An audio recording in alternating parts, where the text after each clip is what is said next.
चैव नरोत्तमं देवीं सरस्वतीं व्यासं ततो जयमुदीरये नष्टप्रायेषु भद्रेषु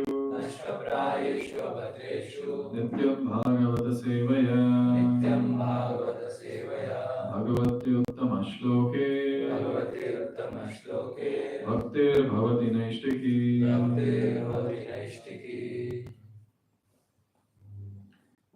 So we're reading from Canto 5, Chapter 18, Text 8. So this is a very beautiful and a powerful prayer by a powerful devotee, Prahlad Maharaj. So we should try to memorize the shloka. I'm sure many might have already memorized. So I'll chant the shloka first, and then again I'll chant for repetition. Om Namo Bhagavate Narsimhaya Namaste Jastejase Avir Avir Bhava Vajranakha Vajradamshtra Karmashayan Randhaya Randhaya Tamograsa Grasa Om Swaha Abhayam Abhayamatmani Bhuvishtha Om Shram. We can repeat. Om Namo Bhagavate Narsimhaya Om Namo Bhagavate Narsimhaya Namaste Jastejase Namaste Jastejase Avir Avir Bhava Avir Avir Bhava Vajranakha Vajradamshtra Vajranakha Vajradamshtra Karmashayan Randhaya Randhaya Karmashayan Randhaya Randhaya Tamograsa Grasa Om Swaha Tamograsa Grasa Om Swaha Abhayam Abhayamatmani Bhuvishtha Abhayam Abhayamatmani Bhuvishtha Om Shram Om Shram. What do it mean? Om O Lord Namaha my respectful obeisances Bhagavate unto the Supreme Personality of God Narasimhaya known as Lord Narasimha Namaha obeisances Tejaha Tejase the power of all power Avihi Avirbhava please be fully manifest Vajranakha O you who possesses nails like thunderbolts Vajradamshtra O you who possess teeth like thunderbolts Karmashayan demonic desires to be happy by material activities Randhaya Randhaya kindly vanquish Tamaha ignorance in the material world Grasa kindly drive away Grasa kindly drive away Om O my Lord Swaha respectful oblations Abhayam fearlessness Abhayam fearlessness Atmani in my mind Bhuvishtha may you appear Om O Lord Shram the bija or seed of mantras offering prayers to Lord Narasimha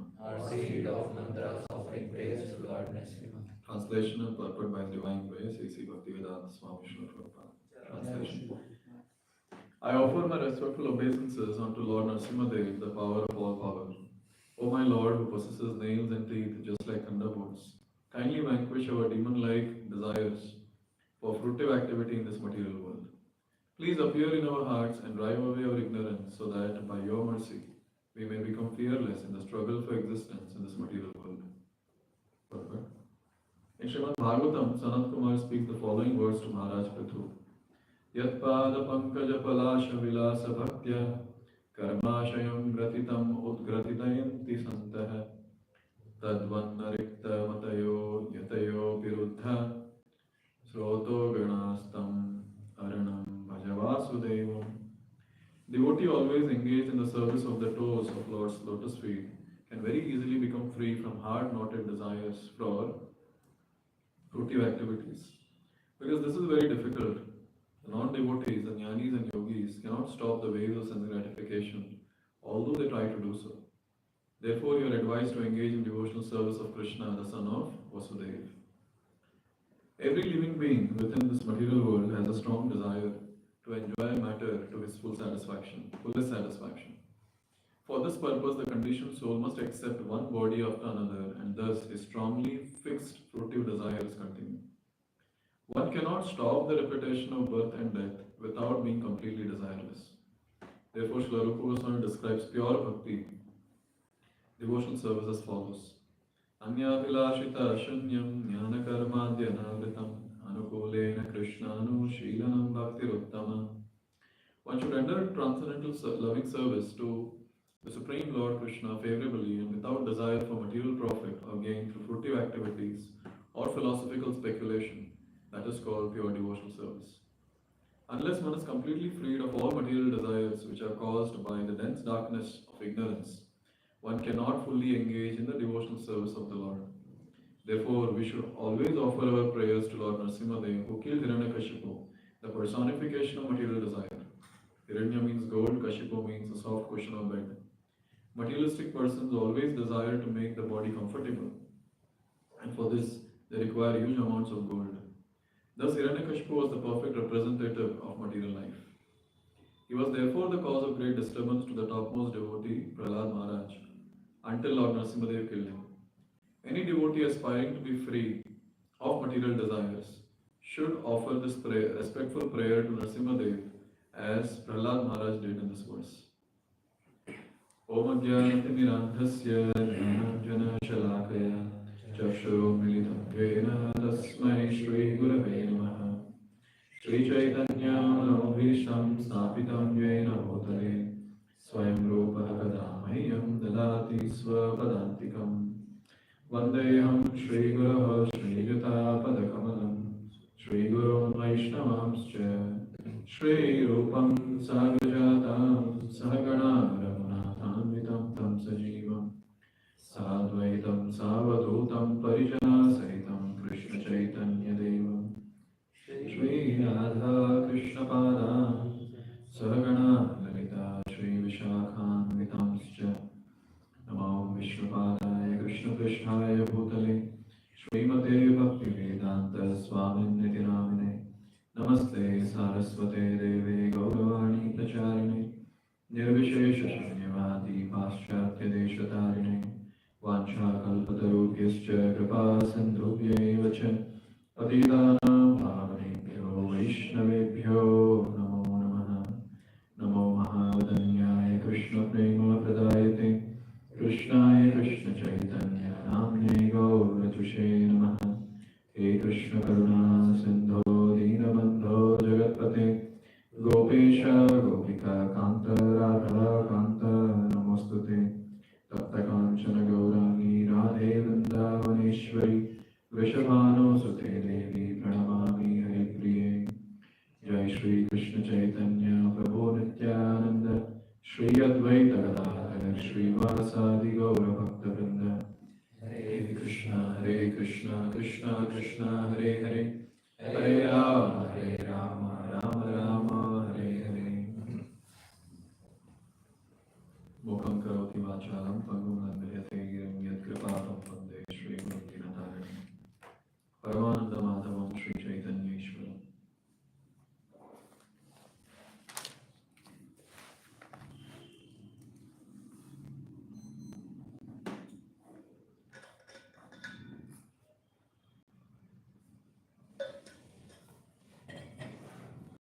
So this is a very powerful prayer by an amazing devotee, Prahlad Maharaj.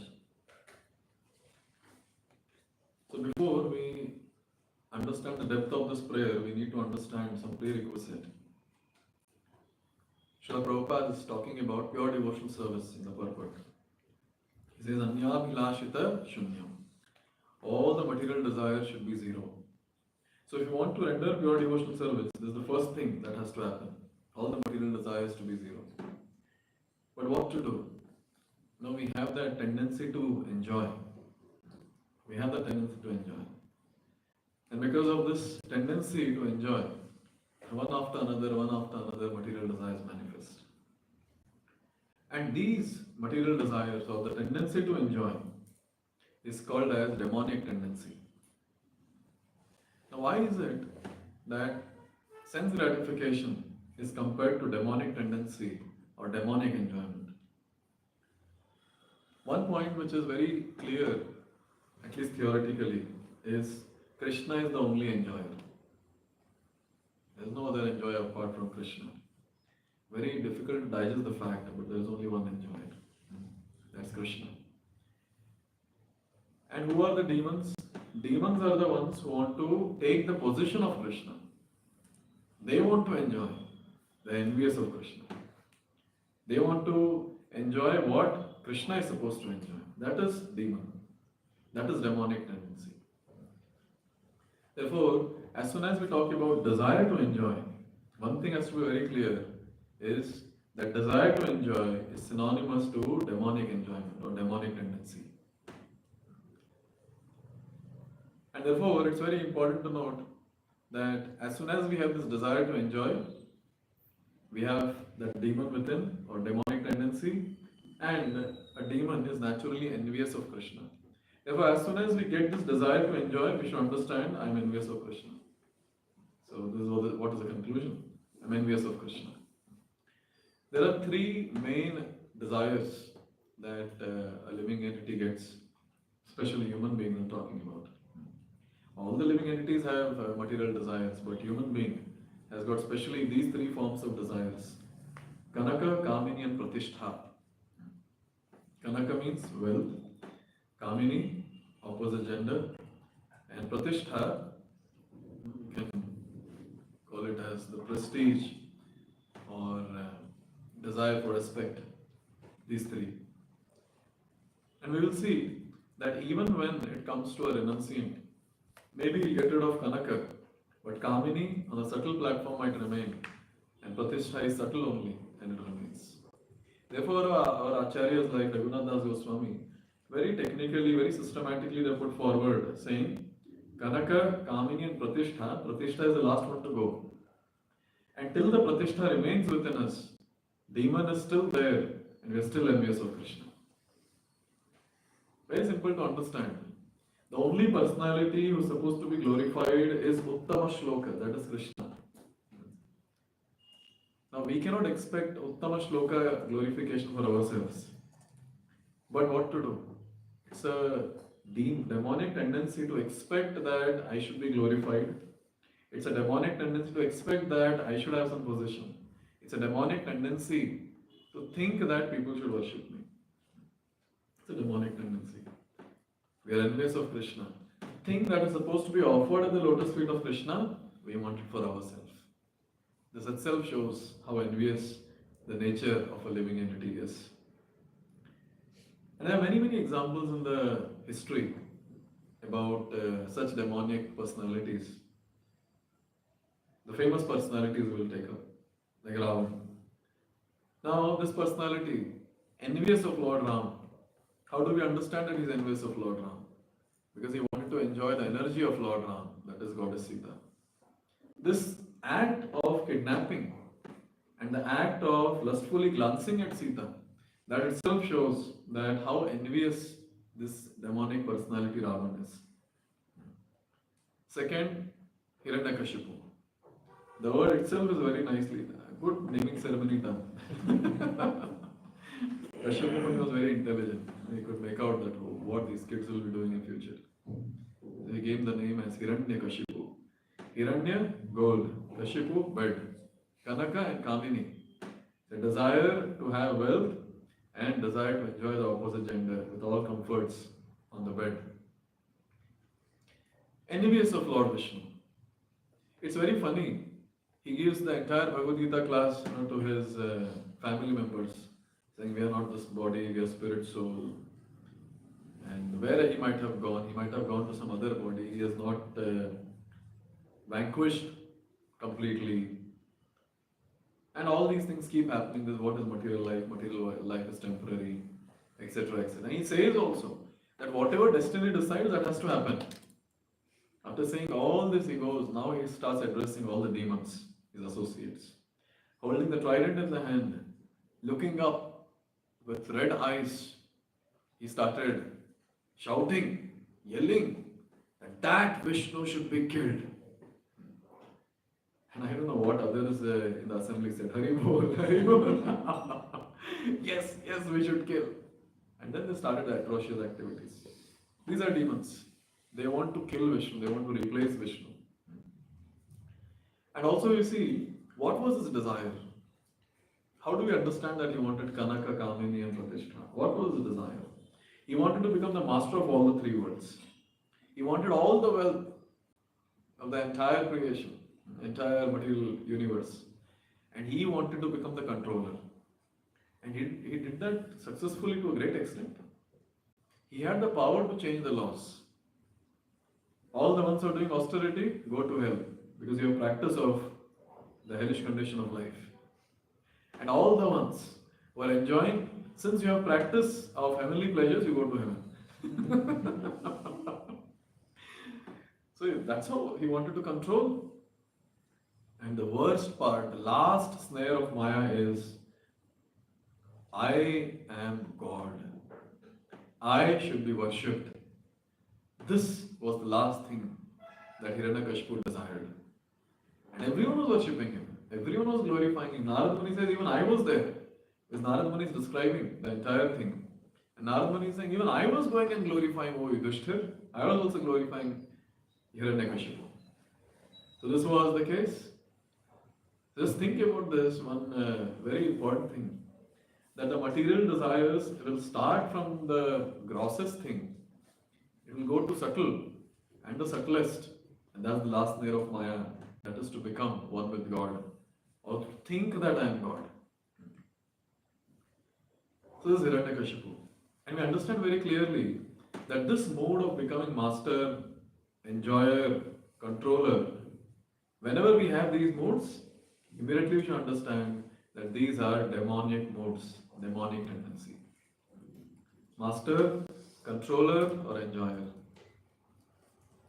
And for sure, with this mode, a sadhaka cannot progress on the path of devotional service. Not possible. He cannot progress on the path of devotional service. He cannot render pure devotional service. Forget about it. Not possible. Therefore, the selfless service to the Lord which is expected in the realm of pure devotional service is not possible for such a person who has material desires, Kanaka, Kamini, Pratishtha, and so on.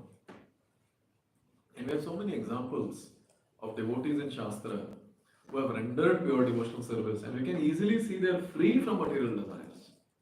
They are our inspiration. They are our role models. Srila Prabhupada and his disciples, just think about them.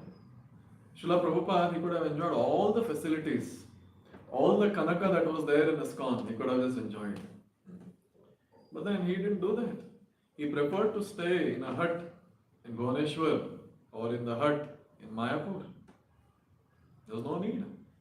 The LA temple was so big at that time. He could have stayed there with all luxury. He could have done sense gratification, that's the point. But how can someone do sense gratification if he does not have desire for sense gratification? This is the glory of our Acharya, Srila Prabhupada. No desire for sense gratification. The only thing that he did throughout his life, we can analyze if we wish. The only thing that he did was selfless service for the pleasure of the Lord. Everything that he did was only for the service of the Lord and nothing else. Gopal Krishna Maharaj's example is coming to my mind. How wonderful this personality. In fact, all the Prabhupada's disciples, since Maharaj's glorification was done by wonderful devotees and remembering his glories. So you can imagine the mood of these personalities.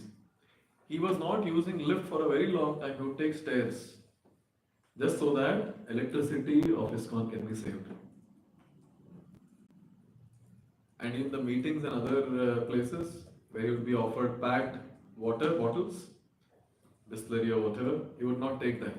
He would carry his water bottle to save ISKCON's money, to save ISKCON's Lakshmi. Can you imagine? imagine what level of selflessness?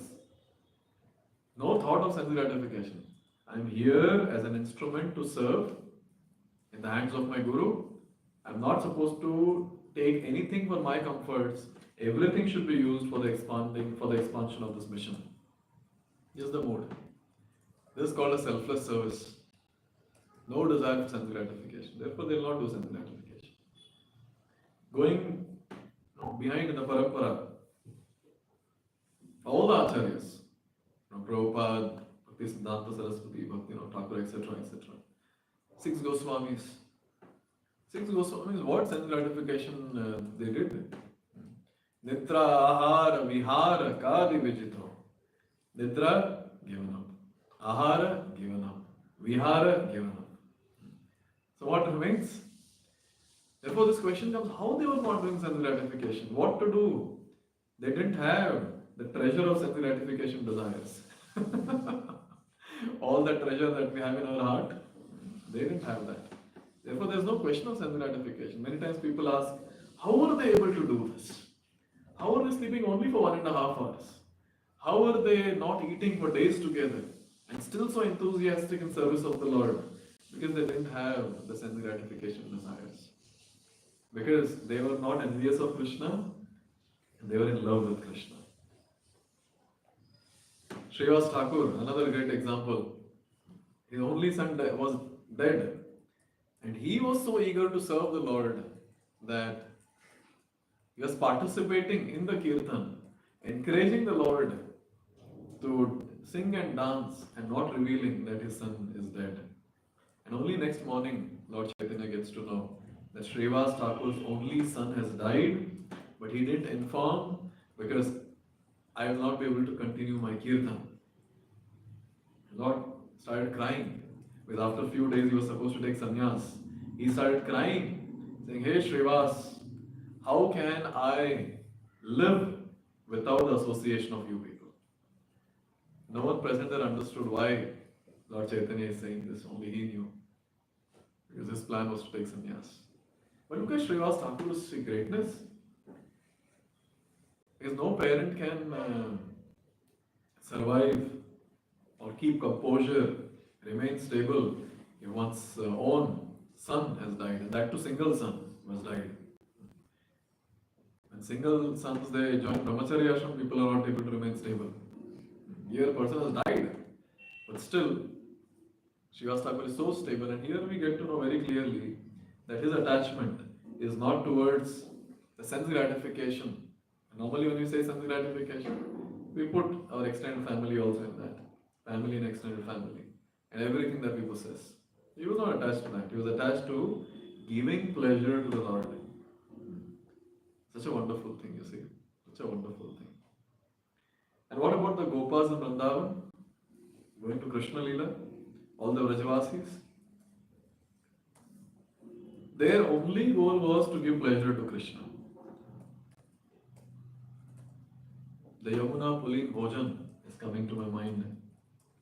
So all the Gopas are sitting. They're all opening the lunchbox. And the only thing that they have in their mind is the best foodstuff should enter Krishna's mouth, not my mouth. With that mood, they think Krishna is so nice. Take. In the pastime of killing of Dhenukasura, there, all the Gopas, they're saying, Krishna, we want to taste those sweet tal fruits. Please fulfill our desire. And there the acharyas say that actually Gopas didn't have the desire. But they wanted that Krishna and Balram should taste those sweet tal fruits. Therefore, they were telling that they are interested, they want to eat. Therefore, oh Krishna, let's go and kill Dhenukasura and then we will eat. Look at the mood. This is called as the selfless service attitude, and the only goal is I want to give pleasure to Krishna. Therefore, these two modes are completely opposite modes.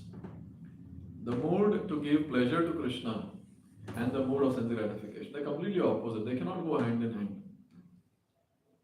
Therefore, you understand the killer is the tendency to enjoy your sense gratification desires. This is the killer. So because of that, or I should say because of this desire, we cannot get the other transcendental desire of giving pleasure to the Lord. How much ever we struggle, it will be difficult. Very difficult. Therefore, one should understand why this tendency to enjoy is there within us. Why is it that this sense gratificated desires are not going away from our existence? And the answer is because of tamas, ignorance or darkness. So, because of this darkness, now see, when it is dark, say we are in a dark, pitch dark room, we will not be able to see ourselves. We will not be able to see the other person in the room. We will not be able to see anything. That is what is our case. We are in complete darkness. And in this darkness, we are not able to understand our identity. Jivara Swarupoy Krishnera Nitya Das. How many times we hear this? But since we are in darkness, this identity we are not able to understand, we are not able to realize. N number of times we hear that we are servants of the Lord, we are servants of the Lord, but still will not give up the activities of being the master. Yes, I am servant of the Lord, therefore I will enjoy. We'll give our Shastric references for the same. So, because of darkness, we are not able to see ourselves, we are not able to see the Lord, we are not able to see or understand our relationship with the Lord. Then where is the question of rendering service for the pleasure of the Lord? Therefore, the Acharyas say, when Sambandha Gyan is missing, then we cannot render devotional service properly. Abhidaya becomes very difficult. Therefore, Sambandha Gyan should be clear. To start with, at least it should be clear on theoretical platform. And as we proceed higher and higher in the process of devotional service, then it will turn into understanding, and then that will become realization. And once that becomes realization, then it's all effulgence. It's all light. And in that light, one can see oneself. Oh, I'm spiritual. Oh, I'm part and parcel of Krishna. Oh, Krishna is here. Oh, I'm servant of Krishna. I'm supposed to serve Krishna. So a person who is in light, that person can never think of doing sense gratification because he is able to see himself and the Lord, and he is able to clearly understand the relationship between himself and the Lord. So he cannot do sense gratification. Therefore we see that all these great souls, why they don't have desire for sense gratification? Because they are not in ignorance, they are not in darkness, they are in light. They are in light, and when they are in light, they know who they are, and they know who the other person is. And therefore, Prabhupada, emphatically in his lecture, he says, "You rascal, you don't know who you are. You fool, you don't know who you are." That's the point. You are in darkness if you are not able to see yourself. And this darkness is not outside, this darkness is inside. It's within our existence, it's not outside. Outside also is material world is dark, therefore we need sun, moon, light, etc. But the inside darkness is very pitch dark. It's pitch dark. How much ever times we hear, still it's very difficult to realize at times, you see. Pitch dark. Therefore Prabhupada says in this purport, unless one is completely freed of all material desires which are caused by the dense darkness of ignorance, one cannot fully engage in devotional service of the Lord. Therefore, we should always offer our prayers to Lord Nrsimhadev, who killed Hiranyakashipu, the personification of material desire. See, one thing has to be very clear. Only one personality can remove the darkness which is there in our heart, and that is Krishna. Tesham evanukampartham aham ajnanajam tamah nashayami atma bhavasto jnanadipena bhashvatah. Who can lit the lamp of knowledge within our dark, dense, dark heart? Who can do that? Only Krishna. Because he is already present. He can lit the lamp of knowledge. And when he lits the lamp of knowledge, all the darkness goes off and it's bright. And therefore a devotee, in that stage, he will be able to render devotional service nicely. So who gets this opportunity? Krishna is saying, Tesham eva anukampartham. So he's telling Arjun, hey Arjun, to that person who is rendering devotional service, Because the previous sloka talks about Tesham Satata Yuktana. To that person who is continuously rendering devotional service, as a special favor of mine, I lit the lamp of knowledge within his heart. So we need to receive that special favor of the Lord, special mercy of the Lord. And one of the ways to do that is to offer prayers. Because only when we express our desire in the core of our heart, then we can expect that, okay, Lord will shower His mercy. Now, without me asking, why will Lord shower His mercy? He can, but Lord does not want to force us. So He waits. Now, today, my boy will come and he'll offer prayers to me. Then I'll give him whatever he wants. Therefore, offering prayers is a very important element in sadhana bhakti. Very important element. Because through prayers only we can reveal what is that we are actually desiring for. When we go in front of the Lord and when we reveal our heart and we express that what we want actually in life, and we beg and pray to Krishna with intense emotion and tears in the eyes, Krishna's heart melts and Krishna will surely grant the devotee whatever the devotee wants. And if the devotee wants something material, oh, Krishna will grant it immediately. You have tears in the eyes and pray, Tadaka Kamini Pratishtha. Tathastu. Go. But the devotee, Krishna pray. Abhi time abhi, ruko. Some time is there. I have to test you more now. And then Krishna takes special charge of that devotee. It's a great privilege. It's a great privilege of Krishna taking charge of some devotee. It's not that anyone who chants Hare Krishna once or twice or little bit, Krishna will take his charge. Krishna takes charge of a devotee based on how much the devotee wants to give charge to Krishna. So we are telling Krishna, thoda sa hi control karna, zyada nahi, little. How much percentage? 5%, 10%, 50%. And those devotees who are not completely surrendered to the Lord, 99%, 1% I want to keep for myself. 99%. Oh Lord, 99%. So Lord is okay, I'll control 99% times. 1% you see. But those devotees who say 100% I'm surrendering onto your lotus feet, you please take charge of my life. And Krishna says, yes, I will do that. And when Krishna takes charge of the devotee, that's it. It's just a matter of time now that he'll be enlightened, he'll be enlivened, he'll be enthusiastic in practicing bhakti, and in a very short time he'll make his way back home, back to Godhead, in the eternal service of Lord Sri Krishna. Just a matter of time. Therefore, offering prayers is very important. And offering prayers given in Srimad Bhagavatam is more important. Therefore, every devotee should memorize prayers from Srimad Bhagavatam. Because our prayers might have flaws. But these personalities in Srimad Bhagavatam who have already attained prema, when they chant prayers, there is no flaw in their prayers. Their prayers are filled with pure devotional service, the mode of pure devotional service.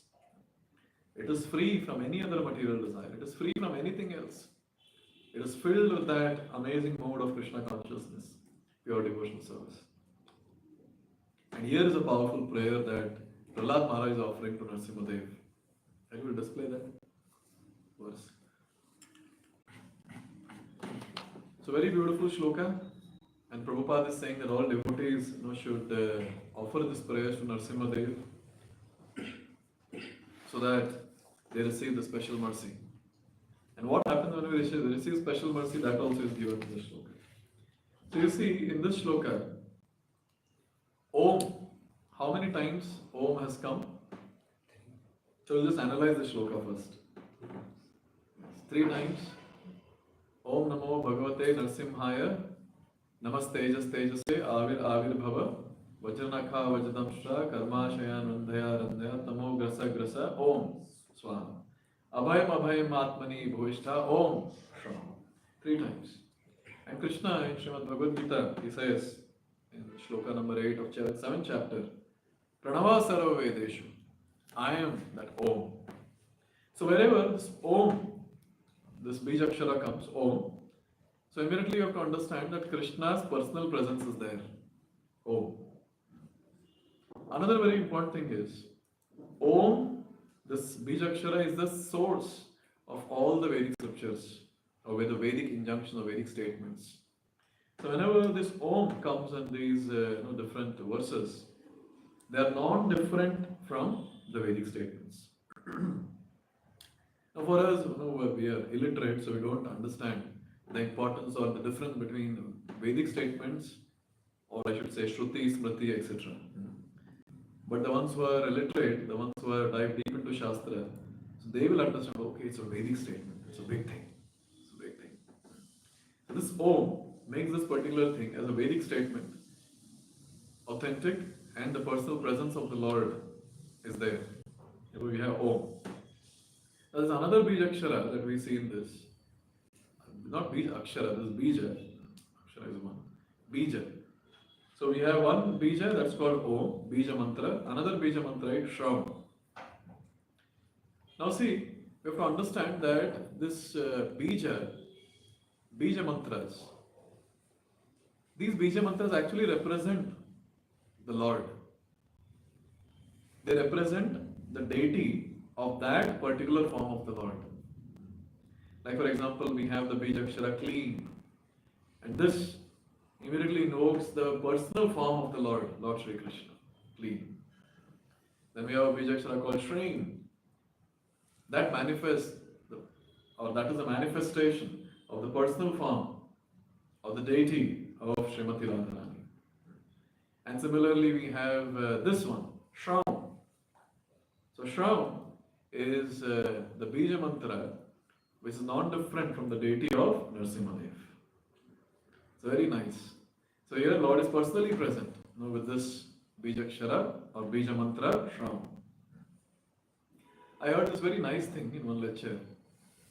When we chant this purification mantra, Om Pavitra Pavitro Va Sarvavasthan Gatopi Va Yat Smaret Pundarikaksha Sabhaya Abhyantara Shuchi Shri Vishnu, Shri Vishnu, Shri Vishnu. So the question comes, why Shri Vishnu is chanted at the end? So this mantra says, or this purification mantra says, that Om Pavitra Apavitra Sarvavasthan Gatopiva Yat Smare Pundarikaksha Sabhaya Abhyantara Shuchi. So anyone, doesn't matter what is his current condition, Pavitra or Apavitra, pure, impure, doesn't matter. In all avastha, in all situations, internally and externally, the person gets purified when he thinks of Pundarikaksha, the lotus-eyed one. Now, to fulfill the purpose of this entire shloka, at last, Shri Vishnu is chanted. So now, when the devotee is chanting Shri Vishnu, Shri Vishnu, Shri Vishnu, so what happens? Yat Smaret Pundarikaksha. And when he is remembering the Lord, by chanting of these names, naturally get purified. So the purpose is attained when we chant Shri Vishnu at the end. Similarly here, this Bija Mantra, Shravan, that is there. So this represents the Lord. And in this prayer, we will see that Prahlad Maharaj is praying, please appear, please appear. And at the end he says, Shravan, and Lord appears. The purpose of the prayer is fulfilled. That's the point to be understood. So the first is Om and the last one is Shravan. Now in between we see there are 4 words which are used twice. Which are those 4 words? Huh? No, not that one. So that is explaining about Lord's power. Okay, Abhayam, Abhayam is there. Grasa, Grasa is there. Randhaya, Randhaya.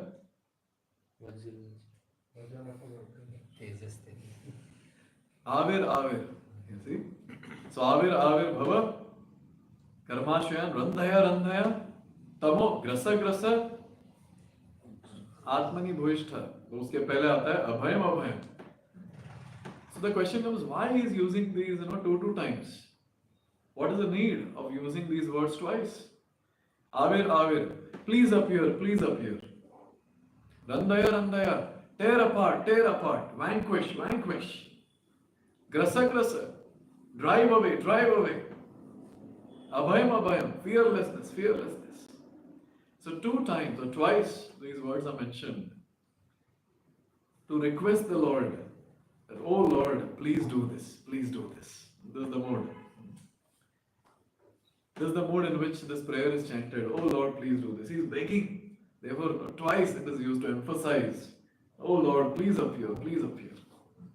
So therefore, these are the four words which are talking about what the devotee wants. And it is repeated twice to emphasize, to request, to beseech the Lord that please, please do this, please do this. Now there are other two words, Vajranakha, Vajradamshtra. Vajranakha, whose nails are like Vajra, thunderbolt. Vajradamshtra, whose teeth are like thunderbolt. And they play, these two words are very important because they are glorifying the Lord's beautiful, ferocious form. They are glorifying.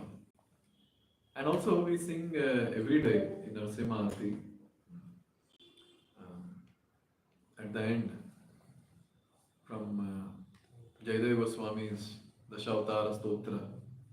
How does it start? Tava kara kamalavare nakham adbhuta shringam dalita hiranyakashipu tanu bhringam. These are two lines. It says Tava kara kamalavare nakham. So first glorification is, oh Lord, your hands are as beautiful as lotus. Lotus-like hands. Then he says nakham. So he's talking about the hands. And then he's talking about nakham. Nakham. Adbhuta shringam. It's very, very sharp. And therefore Prabhupada says, Adbhuta. Only this can happen in the Lord, where he has lotus-like hands and at the same time thunderbolt-like nails. And how did he kill Hiranyakashipu? He killed Hiranyakashipu, Tanu Bhringam, like an ordinary person kills an insect between two fingers. Like that, our Lord, Narasimhadev, he killed the great, great ferocious demon like that. Very, very effortlessly. Very, very effortlessly. As soon as we hear these words, Vajranakha, Vajradamshtra, we remember the pastime. And how Lord effortlessly he did that. How effortlessly he did it. Now, having understood these different words, let's understand now the meaning of the entire prayer. Om Namo Bhagavate Narsimhaya. The first thing that Prahlad Maharaj is doing and teaching all of us is paying obeisance to the Lord.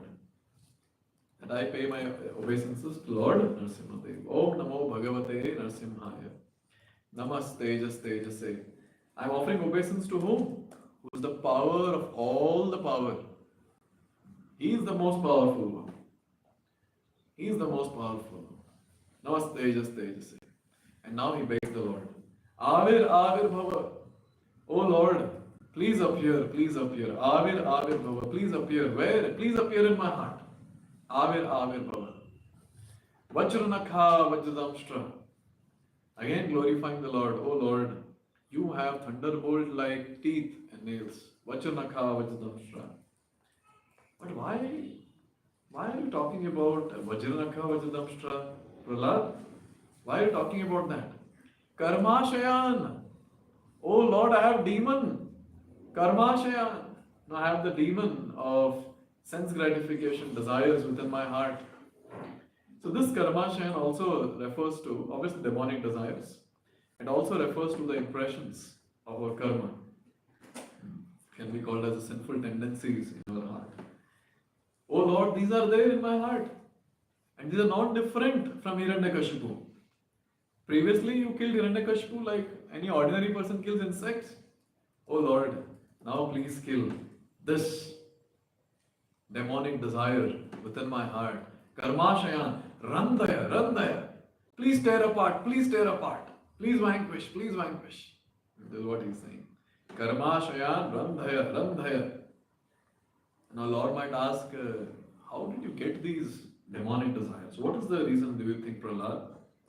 Prahlad is saying, Tama, because of darkness. Because of darkness, these demonic desires have come. So what do you want me to do with this darkness? Grasa. Remove this. Drive away this darkness. Drive away this darkness. Tamo grasa. And then Feeling so grateful to the Lord, he's offering his obeisance. Om. What is this? Namo grasa grasa. Om. Swaha. And then after some time again, he continues offering his prayers. Swaha. Abhayam abhayam atmani bhuvishtha. Oh Lord, when you appear in my heart, what is going to happen? I'll become fearless. I'll become fearless. Twice he's saying, fearless, fearless. I'll become fearless. And then again, Om Shram, the Lord manifests in the prayer. So this is the entire prayer where a devotee is begging and praying that, oh Lord, please appear in my heart. For you, killing Hiranyakashipu is nothing. In Hindi we say, na, by haath ka khel. There's a by haath ka nahi, by ungliyon ka khel hai for the Lord. You can easily do it. You can easily kill Hiranyakashipu within my heart and drive away the darkness which is giving rise to these material desires. And only by your presence in my heart I can become fearless. Oh Lord, please appear, please appear. This is the prayer. Sridhar Swami, he says that anyone who chants these prayers every day, the person will be protected from Maharog and Upadravas, various different Upadravas, various major disasters in life. The person will be saved. Maharog can be any diseases. If the person gets big diseases, chronic diseases. And Upadrav. Upadrav is all the big disasters which can take place in life. It can be in the form of any drought, famine, or whatever. Or it can be anything, which can shake the person completely in life. Upadrav. Now, devotees are not very bothered about Maharog and Upadrav and all that. The devotees are okay. Because devotees follow in the footsteps of Kunti Maharani. So Kunti Maharani like, give more problems, give more problems, give more problems, no problem. So for devotees, there is no problem. But they also want to get rid of Maharog and Upadrav. You know what is a Maharog for a devotee?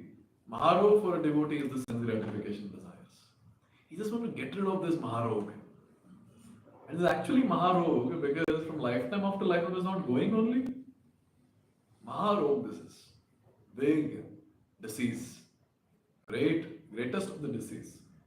Therefore the devotee wants to get rid of this sense gratification desires. In Upadrav, what is the big disaster that can take place in a devotee's life? The big disaster is deviating from the path of devotional service. Because of these material desires, a devotee can deviate from the path of devotional service. Very clearly it is told in Bhagavatam, even if you close your eyes and run on the path of bhakti, you will reach destination. The only thing that we are supposed to do is just be on the path and keep walking. If you feel that you're tired, you are weak, you cannot run, okay, no problem, walk. But don't take a detour. Don't go out of the path. We see that anyone who deviates from the path, that's a big disaster. Because if he is walking, then we can clearly, with confidence say, in one or the other lifetime, this person will reach the lotus feet of Krishna. But as soon as he deviates, now no one knows when he'll come back to the path and when will he attain Krishna. Therefore, the biggest disaster that can take place in a devotee's life is this. That is, deviating from the path of devotional service because of n number of material desires in the heart. Therefore, it's very important that we offer these prayers. And when we offer these prayers, Lord's mercy will become the recipient of Lord's mercy. And when we receive the mercy of the Lord, then we'll be able to render pure devotional service. Always remember one thing, only by the mercy of Guru and Krishna we can render pure devotional service. Because whatever elements needed to render pure devotional service, only they can bestow us with. And whatever anarthas which are there, which acts as obstacles in the path of pure devotional service, they can remove that. This is what a Guru does on the day of initiation. It is described, many times people say that the Guru takes all my sins. It's not taking all the sins. He removes the obstacle, the big obstacles which are there on the path of devotional service, by which the sadhaka is not able to render pure devotional service. He removes that. So you see how much these personalities are helping us to render pure devotional service. Krishna himself is helping us to render pure devotional service unto him. He is so eager. He is so eager. Therefore, we devotees, we have to offer these prayers on day-to-day basis. Especially this particular prayer, even His Holiness Bhakti Vikas Mai Maharaj has written this prayer in his book, Brahmacharya and Krishna Consciousness. And he says every brahmachari should offer this prayer. Because the lust is something that has to go away, and the killer of the lust is the Narsimhadev. Only he can kill. Therefore, these prayers can be offered. Therefore, we see Prahlad Maharaj, such a great devotee, is teaching us by chanting this very powerful prayer how to stay protected in Krishna consciousness and advance in Krishna consciousness to reach the lotus feet of the Lord. Thank you very much. Granthra Srimad Bhagavatam ki Jagat Guru Srila Prabhupada ki Jai. Any questions?